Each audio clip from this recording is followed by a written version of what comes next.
Build One South Africa will contest elections in May after obtaining enough signatures, making payment and submitting lists. Party leader Mmusi Maimane confirmed this earlier this week, adding that the party is ready for campaigning for the May 29th general elections. Well, I'm joined in studio by the party's Deputy Leader Nobuntu Hlazo-Webster. Nobuntu, good to meet you. Thanks so much for coming onto the show. Thank you for having us, Hugo. So let's talk about that number, 140,000 signatures. You've obviously doubled the required number. Overachievers, are we? Of course. This is what we aim to do. This is what we aimed to do when we started Build One SA, when we set out to have a different model from what was in the political arena. It is what we've done. It's what we aim to do come 29 May 2024. Well, the playing field shifted slightly, obviously. New Electoral Amendment Act threshold imposed was higher. How did you manage to do this? Look, we have people in communities. We have activists in communities. We've always said that actually when we established ourselves, we did so because we were going to be by communities, for communities. So we have presence in communities. Our very structures are made up of communities. So we had to go back to the communities and say, look, we know you've given us a mandate.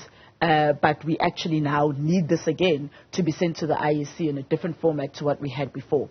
So we simply went to communities. We made it clear. We had to do quite a lot of education, actually. We made it clear what this was about, because what we found is that there hadn't been education about this process on the ground. So we had to go and do that education, explain that there's been an amendment to the Electoral Act, and this is part of what it has established, that we have to get these signatures. And we had to make sure that people understood. We had to make sure that people understood that actually their personal details were safe, and it was merely for this process. But more than anything, we have always been embraced in communities. We are of communities. So, being able to get those signatures was just a matter of communities endorsing what we're doing and, again, giving us a mandate to contest the elections. Well, there was rejection of certain urgent applications to the courts that you made. So many thought that the reason you'd put in those applications was because you weren't going to do the 70,000, never mind doubling that number. It was never just about us. Everything we've done as Build One SA, I mean, we've had various court applications. You'll remember the Eskom crisis. Everything that we do isn't about just us. Even now, we will continue to pursue that case, because the reality is that when you say that you are adding hurdles and obstacles such as the signatures, you're actually infringing and you're actually intervening in the process of free and fair democratic elections, of participations of South Africans who actually want to serve this country, of participation of South Africans who want to lead in this country, and who, given the situation that we find ourselves in this country, want to turn this country around. So we will continue with this because there are parties who haven't made the threshold. And when you look at the situation, you see that currently, you have parties that sit in Parliament, and you have to make an assumption that because they had support 5 years ago, that support still stands today, because they then don't have to meet this criteria of the signatures. It's only new entrants that have to meet the criteria. And so the landscape isn't equal. And if you're saying that this is about getting a mandate from South Africans of who should contest, you cannot assume that because parties that are in Parliament now had the support 5 years ago, they still do. So it's something we've got to continue to pursue and to fight to make sure that there's no gatekeeping that's taking place, and it doesn't become something that is used to protect the seats and the spaces of those who occupy Parliament. Well, let's look at the school of thought that suggests that, yes, you've got to start somewhere, and one party may have one seat here and one seat there, but there's a lot of value in numbers, in being able to push that train of change along, do you think? And if we look at the number of political parties that are contesting this election, I mean, it's a great number of political parties, which almost polarizes the landscape, and that you then don't allow for meaningful change. I don't think so. I think that we've become quite used to a one-party dominant state, and we've thought that that's what democracy looks like. But democracy does look like the representation of diverse constituencies. Democracy does look like the representation of various new ideas and thoughts, and of diverse leadership in this country. And we want to see that, and we have to see that. But what I'm saying is that you can't assume that that diversity has got to be limited to who's already been in parliament. What you've got to do is equal the playing field. And if you want to maintain a certain controlled number of parties, let everyone contest and make sure that the people who are contesting are representative of who South Africans want to vote for and want to see. So you can still do the same thing, ensuring that you don't have abuse of the system and that you have a long list of parties, some that might not have the commitment, but everybody must then compete for that and everyone must then contest. So we make sure that the people that are contesting are indeed people that South Africans want to see contesting. So these 140,000 votes almost stimulate your campaign, do they not? Because it's engagement that you and certainly your various teams across the country have been doing. You've been engaging and you've been saying to the populace, we are potentially the next leadership of this country. Support it. So how far does this go in amplifying your message, do you think? So, I mean, the message was there. The work was there. This is work that we've already been doing. We've got what we call Bosa champions, over 1,000 of them across the country. We have been in the 9 provinces for a long time, for over a year now. We've been established in the 9 provinces across the country, and we've been working every day. So I don't think this necessarily added anything new to what we've been doing as a party. I think instead what it did is it added one layer of administration that we have to do when we engage South Africans on the ground. When we engage South Africans, we're engaging them wanting to hear, what are your issues, what are your challenges, how do you want us to represent you?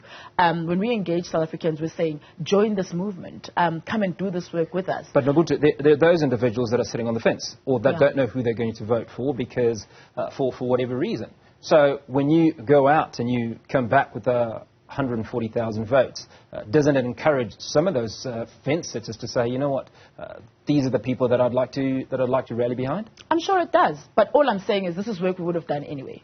We just had an extra administrative layer now, because now we're saying, don't only join us as an activist, don't only come and join us in our movement, now also sign to be able to endorse us for the IEC. So I don't doubt that it's helpful because we engage with people, but I'm saying we would have been engaging with those people anyway and have been, because this is what we do. Even our policy, you know, we launched our manifesto a month ago, and even that, we had gone around the country engaging South Africans. It was informed by the challenges that South Africans see and want challenged. So this is something we've been doing anyway. So while we have you here, let's just refresh on that election manifesto. What is it that Bosa stands for, and what separates you from the other political parties? The many conversations that we've had speak to almost a common language by multiple political parties. So I'll first start saying what separates us from other parties is that we pioneered a model that allows communities to choose their own leaders. Before I speak to the manifesto, I just want to say that. We've said from the time that we launched, communities must choose and nominate who they want to lead them, and they must then endorse that with 1,000 signatures. And those people then went through a rigorous process to ensure that they are the kind of leaders that we want to see in Parliament, that they are skilled, that they are credible leaders, and that they are people who are not corrupt. So that's the first thing. We then submitted our candidate list this week to the IEC, and the candidates on that list are those people that have been chosen by communities. When we then launched our manifesto last month, it was a manifesto that's focused on jobs. We called it the Jobs Plan.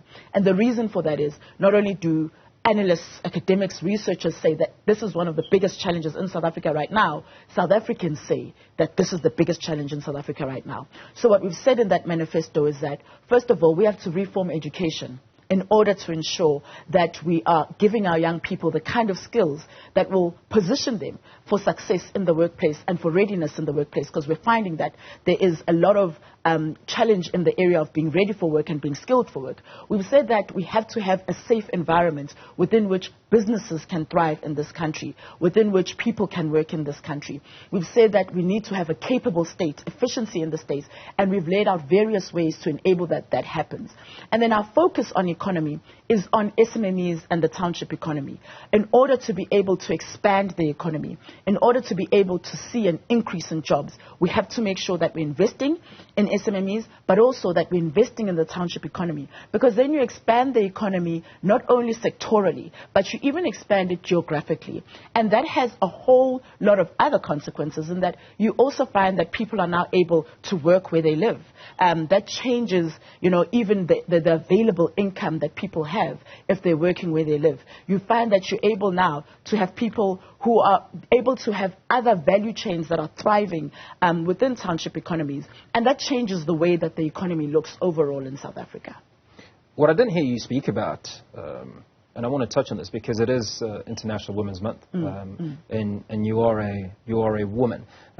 Gender-based violence in this country has been at alarming levels for the last several years. I mean, every quarter, Nobuntu, we're talking about 12,000, 13,000 women that are victims of gender-based violence, and that's just those reported cases. Is this one of the pillars by which you stand, or is it not a priority for you? It's absolutely a priority. When we talk about a safe environment, and that's one of the 4 key pillars in our manifesto, GBV is right in there. And we talk about the need to be able to reform even the process within which cases are reported. We have to be able to make sure that there are kits available. We have to be able to make sure that there are specialized courts and that there are specialized professionals that are able to deal with these issues. We also have to deal with the issue of corruption, because you have corruption in the system, in the criminal justice system, in the law enforcement system, which means that people are able to get away with crimes such as gender-based violence and high rate that you have of femicide, because that is not being dealt with. And I do believe that the reason that that is not being dealt with is political will. I think that the moment you start to change the leadership in this country, there will be political will to change the system and to change even issues such as corruption, which have meant that we see the exacerbation of gender-based violence. Nobuntu Hlazo-Webster, Deputy Leader of Build One South Africa. Appreciate your time. Thanks so much for coming on to the show. Thank you for having us.